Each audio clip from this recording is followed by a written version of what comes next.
Welcome to Mechanic. Today we have our 2013 Mini Cooper, got the 1.6 liter engine in it, and we are going over that process to be able to replace your alternator. So we have removed the alternator. The way that we did remove it is that we took this upper bracket off, and then the headlight has been removed only for ease of access to be able to release the tensioner. Now, we did raise up the engine, so you can get a little bit more of a 30 millimeter socket on the tensioner to be able to release that, or just use a pry bar, and that's what we did use to get that tensioner undone. And now there undid the, so there is over here a 18 mil nut using an engine hoist to raise the engine up so that we can push it toward the back with ease. You can use a floor jack under with a piece of wood to give you that clearance that you will need. Now, with that done, we did remove the electrical connections that go to our alternator, and then the 3 bolts, and remove those.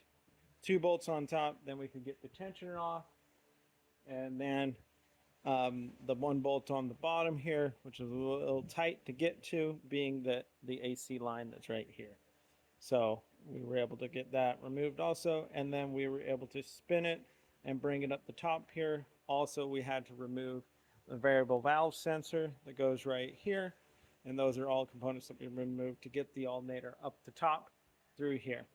And so now we are ready to be able to drop an alternator in there and show you that process. So you want to try to remember the way that you pulled the old one out, just so that, because it's a tight location once it's in there, and to be able to spin it around a little bit. So we've got it down in there. We do have the AC line here that's given a little bit of an interference right now, but once we get it down a little bit lower, we'll get into that cavity there.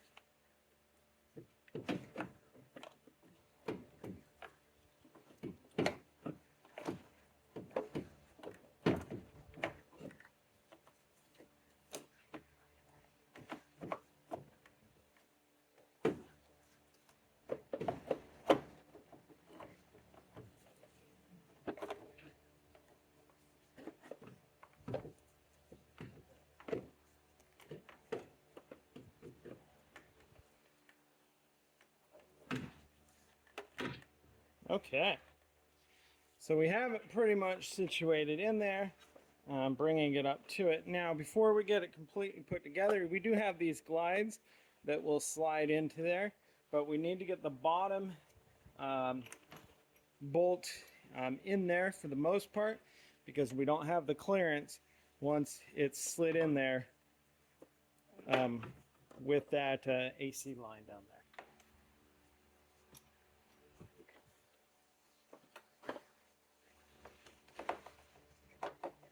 Sliding that bolt in,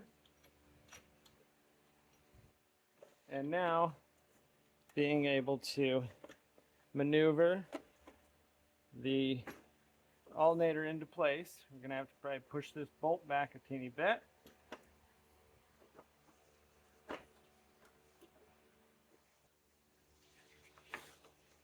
So it's a matter of getting it just in there, trying to get some things aligned, as well as having that bolt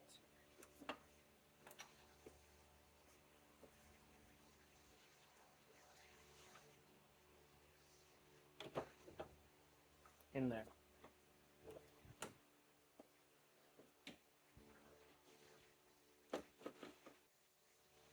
Okay, I'm going to work in here and get this all in there. It's really just a matter of getting it in the right location and then being able to get that bolt past the thing. All right, so we're able to move it around enough and get that bolt aligned at the bottom and start it in there. And so using the 8 mil with the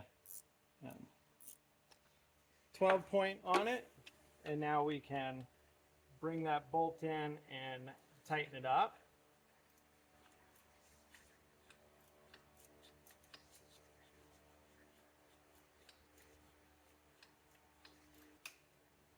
very tight spacing here. All right, so we got the bottom one tight.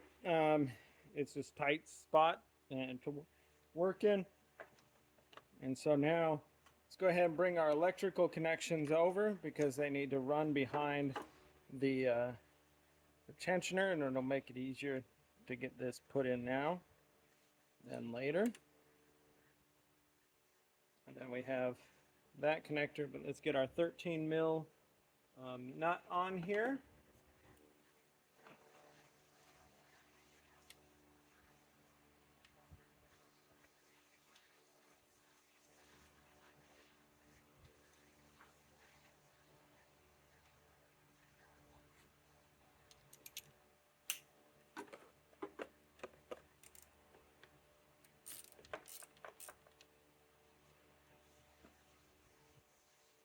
All right, we got our 13 mil nut on and tightened. We can go ahead and make that electrical connection, pushing the connector on there. And now we have our tensioner that we need to put on and the top two bolts that hold our tensioner in place. We have this glide, or it's like a guide pin to line up the one side. So we have it sitting there, and then being able to put the bolts in, and you'll need to put these in now before you lower the engine.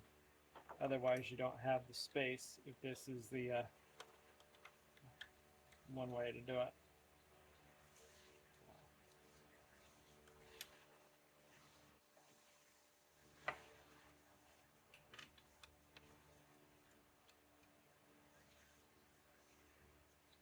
Okay.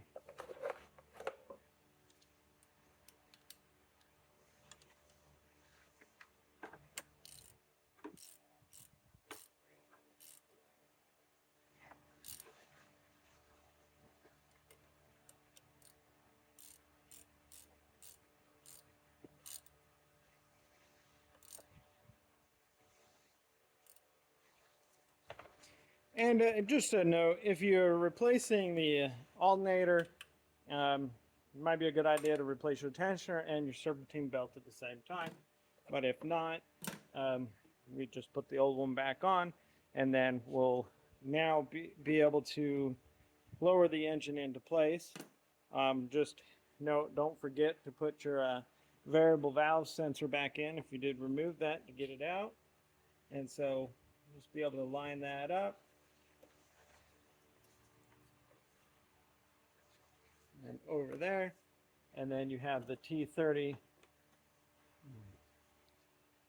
bolt that holds that securely into place.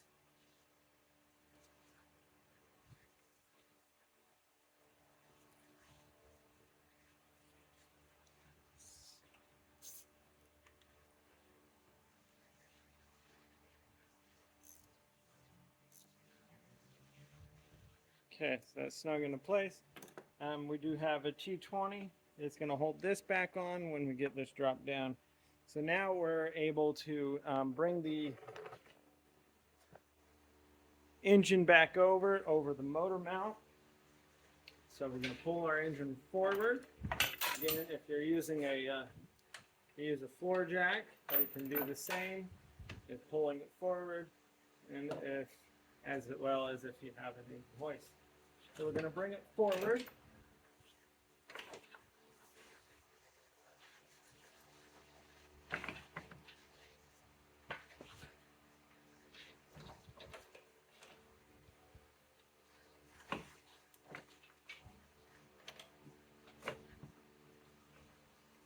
And then being able to lower it down, make sure everything is lining up. There we go. So we lower our engine down on the motor mount unit itself, get our hook mechanism off, or if our floor jack out of there, we can slide this out of our way, and then I did take off this grounding bolt. You'll need to put that in. Might be a bit easier to actually put this in before you drop the engine completely down. But so you know, then you got your 18 mil here. Snug and tighten that up. And then last thing is to get your belt on here, and then the release the tension on the tensioner.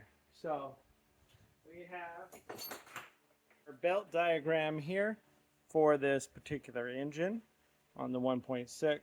So we have the crankshaft pulley, rib side, and it should go clockwise. They're always clockwise. Rib side, crankshaft pulley, tensioner, smooth side, alternator, rib side, AC rib side, and this is the tensioner with the bracket up here and comes down and tensions on there.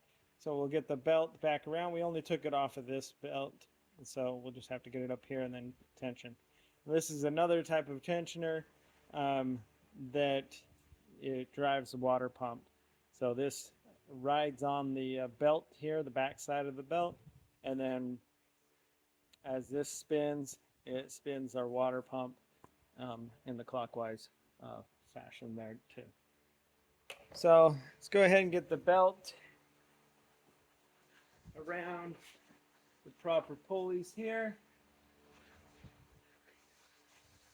There we go. Making sure that all the ribs are in their location. And now we can release this tension. Now it's a little bit easier to release the tension on our from our tensioner via that it's a spring operated little pin right here. And so when we take a little bit of, I'm using the pry bar here, we come in here and just put a little bit of, releasing that tension a little bit, you'll see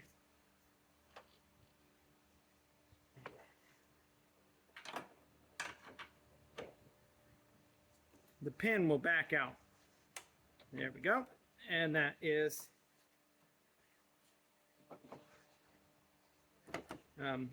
so the pin has backed out, the tension has been released,